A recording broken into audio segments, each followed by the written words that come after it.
Regan के कानों में भी थोड़ी तकलीफ हुई थी, लेकिन जैसे ही मॉन्स्टर गया दर्द बंद हो गया। रीगन समझ नहीं पाई कि उसके कान की मशीन ने ऐसा क्यों किया। ध्यान दिए बिना वह लाइट की ओर बढ़ी और देखा कि यह एक टॉर्च की रोशनी थी। जैसे ही उसने उसे उठाने की कोशिश की, किसी ने उसका हाथ पकड़ लिया। वह कोई और नहीं बल्कि मार्कस था, जो डर से कांप रहा था और झाड़ियों में छिपा हुआ था। रीगन को देखकर उसकी घबराहट थोड़ी कम हुई। मार्कस ने बताया, मैं झाड़ियों से तुम्हें देख रहा था।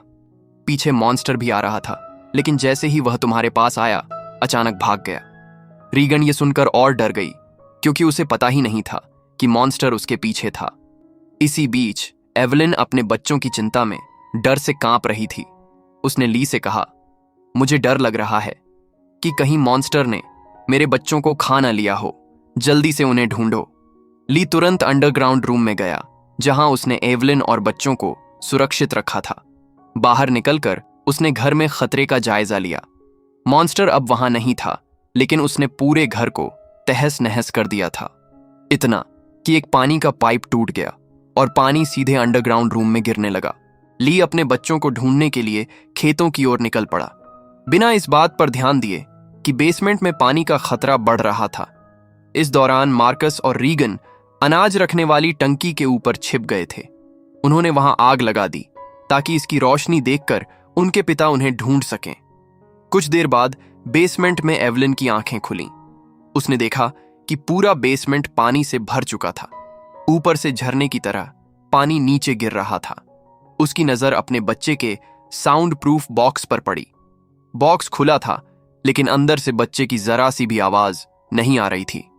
एवलिन धीरे धीरे बॉक्स की तरफ बढ़ी, लेकिन तभी उसने देखा कि एक मॉन्स्टर पानी में उतर चुका था। उसका दिल जोर जोर से धड़कने लगा। मॉन्स्टर और बॉक्स के बीच की दूरी इतनी थी कि एवलिन यह नहीं देख पा रही थी कि बच्चा सुरक्षित है या मॉन्स्टर ने उसे पकड़ लिया। जैसे ही एवलिन बॉक्स के पास पहुंची, उसने राहत की सांस ली।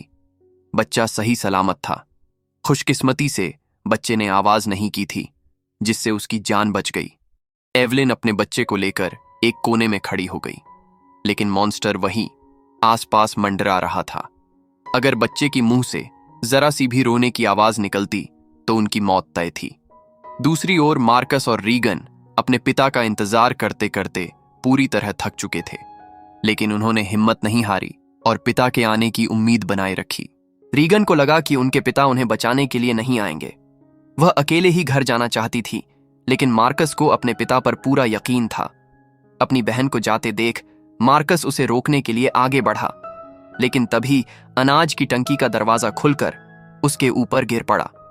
गिरते समय मार्कस के मुंह से जोरदार आवाज निकल गई, जिसे सुनते ही मॉन्स्टर, जो एवलिन को ढूंढ रहा था, तुरंत उस आवाज की ओर भागा। इससे एवलिन तो बच गई, लेकिन अब मार्कस की जान गंभीर खतरे में पड़ गई थी। टंकी अनाज से भरी हुई थी और दलदल जैसी हो चुकी थी। जितना ज्यादा मार्कस बाहर निकलने की कोशिश करता, वह उतना ही अंदर धंसता जाता।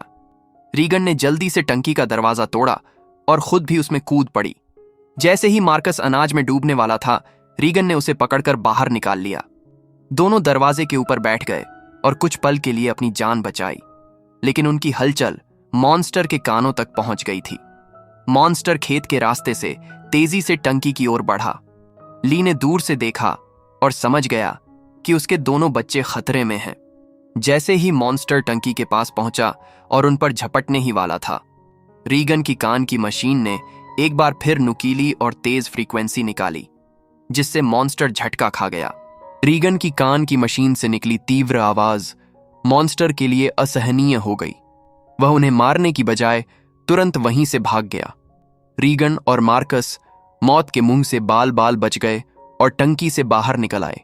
बाहर ली भी बच्चों को ढूंढते हुए आ पहुंचा। अपने बच्चों को सुरक्षित देखकर उसकी आंखों में राहत और खुशी साफ झलक रही थी। इसी बीच एवलिन सीसीटीवी रूम से पूरे हालात पर नजर बनाए हुए थी। तभी ली को एहसास हुआ कि मॉन्स्टर अभी भी आसपास मंडरा रहा है। उसने बच्चों को तुरंत सामने खड़ी गाड़ी की ओर भेज दिया और खुद एक कुल्हाड़ी उठाकर चारों तरफ सतर्क नजरें दौड़ाने लगा। लेकिन तभी जैसे ही ली पलटा और पीछे देखा, मॉन्स्टर सिर्फ कुछ कदमों की दूरी पर उसे अपने विशाल पंजे से पकड़कर दूर फेंक देता है।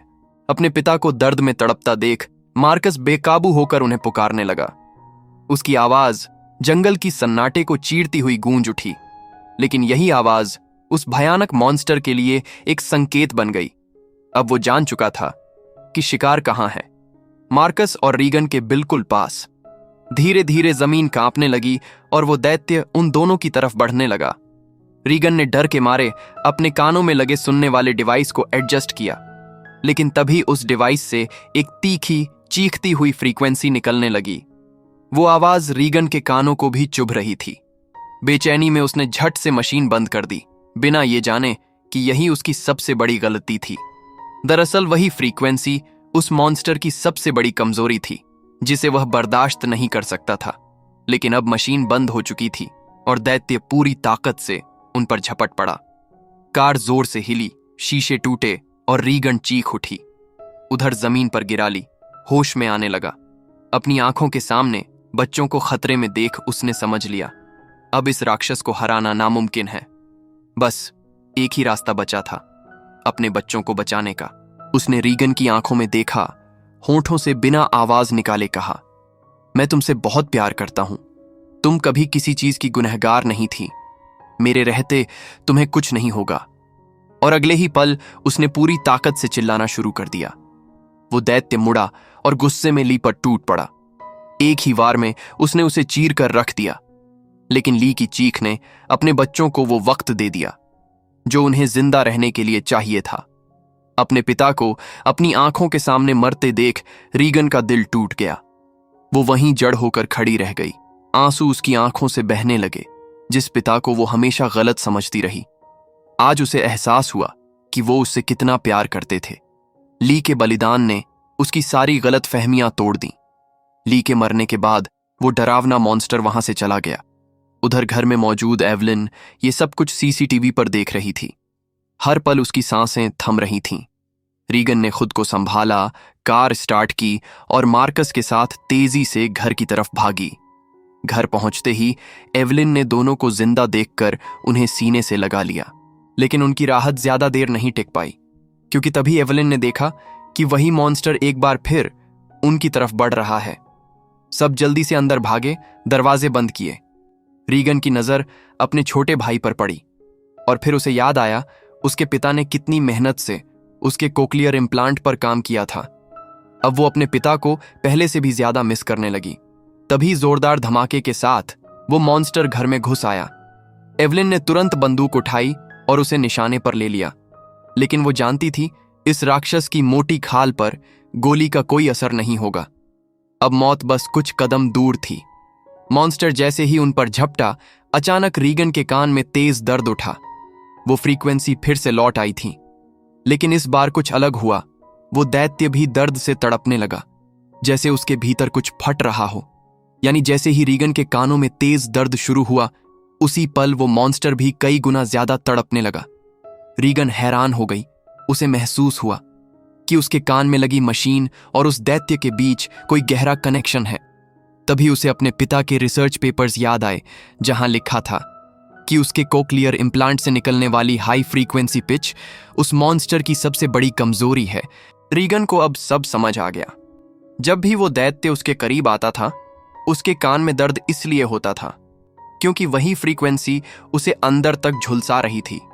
और यही वजह थी कि हर बार वो मॉन्स्टर उसके पास आने से भाग जाता था, लेकिन इस बार भागने से पहले ही वो उन पर हमला करने वाला था। रीगन ने एक पल भी घमवाए बिना अपने इम्प्लांट का पावर और बढ़ा दिया। अगले ही सेकंड कमरे में एक तीखी आवाज गूंज उठी। मॉन्स्टर दर्द से चिल्लाने लगा। उसका पूरा शरीर ऐसे कांपने लगा जैसे हजारों सुइयां उसे भेद रही हों। एवलिन ने सब देखा और समझ गई, ये सब रीगन के इम्प्लांट का असर है। मगर पावर बढ़ाने से रीगन के कान भी झंझना उठे। उसकी आंखों से दर्द के आंसू बहने लगे। फिर भी उसने हार नहीं मानी। वो समझदारी से आगे बढ़ी और पास रखे माइक्रोफोन को अपने इम्प्लांट से जोड़ दिया। अब वो आवाज कई गुना तेज होकर गूंजने लगी। उस फ्रीक्वेंसी की मार से मॉन्स्टर पागलों की तरह तड़पने लगा और देखते ही देखते उसकी खोपड़ी की मोटी आर्मर जैसी परत फटने लगी। जैसे ही मॉन्स्टर का आर्मर खुला और उसका भयानक मुंह दिखाई दिया, एवलिन ने एक पल की भी देरी नहीं की। उसने शॉटगन उठाई और सीधा उसके खुले हुई जबड़े पर फायर कर दिया। गोलियों की आवाज के साथ उसकी खोपड़ी फटकर बिखर गई और वो डरावना दैत्य जमीन पर बेजान गिर पड़ा, बिल्कुल शांत। आखिरकार वो मॉन्स्टर मारा गया, लेकिन खतरा अभी खत्म नहीं हुआ था। शॉटगन की आवाज दूर तक गूंज उठी थी और अब उस इलाके में मौजूद बाकी 2 मॉन्स्टर भी उनकी तरफ बढ़ने लगे थे। मगर इस बार हालात अलग थे। अब रीगन और एवलिन को उनकी कमजोरी पता चल चुकी थी। रीगन ने माइक्रोफोन का वॉल्यूम पूरी ताकत से बढ़ा दिया। कमरे में गूंजती वो फ्रीक्वेंसी चारों तरफ फैल गई। एवलिन ने बंदूक फिर से संभाली और अगली जंग के लिए तैयार हो गई। कहानी यहीं पर खत्म होती है, लेकिन असली लड़ाई अभी बाकी है। अगर आपको ये वीडियो पसंद आई हो तो वीडियो को लाइक करें, शेयर करें और अगर चैनल पर पहली बार आए हैं तो इसे सब्सक्राइब करना न भूलें। मिलते हैं अगली वीडियो में एक और रहस्यमयी और दिल दहला देने वाली कहानी के साथ।